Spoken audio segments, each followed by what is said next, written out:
Icon star Allu Arjun హీరోగా, రష్మిక మందన హీరోయిన్గా దర్శకుడు సుకుమార్ తెరకెక్కించిన అవైటెడ్ పాన్ ఇండియా సీక్వెల్ సినిమానే పుష్ప 2 ది రూల్.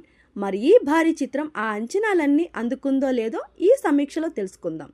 ఇక కథలోకి వస్తే పార్ట్ 1కి కొనసాగింపుగానే పుష్పరాజ్ ఎర్రచందనం సిండికేట్లో రారాజుగా తన భార్య శ్రీవల్లి మాట కోసం ఎంత దూరమైనా వెళ్ళగలిగేలా మారతాడు. ఇంకో పక్క తన కుటుంబం నుంచి గుర్తింపు కోసం కూడా ఎన్నో అవమానాలు పడినప్పటికీ ఎదురు చూస్తూ ఉంటాడు.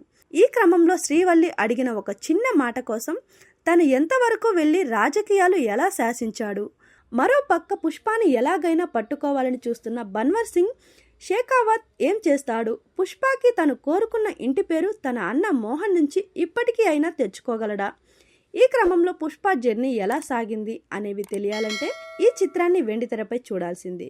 ఎన్నో అంచనాల నడుమ వచ్చిన ఈ సాలిడ్ సీక్వెల్ ఆ అంచనాలు రీచ్ అయ్యే మాసివ్ సీక్వెన్స్లతో దుమ్ము లేపే హై మూమెంట్స్తో నిండి ఉందని చెప్పాలి. సినిమా ఆరంభం నుంచే సుకుమార్ తన mark, detailing and icon star Allu Arjun ప్రాజెన్స్లతో కన్నుల పండగలా మంచి అడ్రినాలిన్ రష్ ఇచ్చే సన్నివేశాలతో నింపేశారు.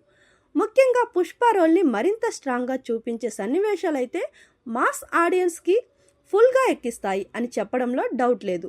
బన్నీపై ఒక్కో సీన్ ఎలివేషన్స్ నెక్స్ట్ లెవెల్లో సినిమాలో పేలాయి.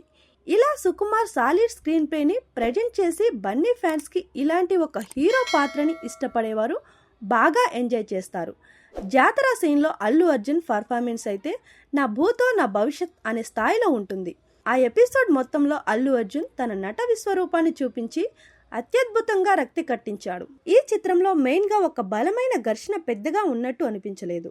బన్నీ రోల్ని హైలైట్ చేయడానికి పలు ఎపిసోడ్స్ ఉన్నట్లు ఉంటాయి తప్పితే ఒక సరైన లైన్లో కథ సాగినట్టు అనిపించలేదు. మెయిన్గా కొన్ని సీన్స్తో మాత్రమే, అక్కడక్కడ సాలిడ్ హై ఇచ్చే మూమెంట్స్తో మాత్రమే కొనసాగుతున్నట్టు అనిపిస్తుంది. ఇంకా సినిమాలో ఫాహిద్ ఫజిల్ రోల్ మాత్రం డిసప్పాయింట్ చేస్తుంది.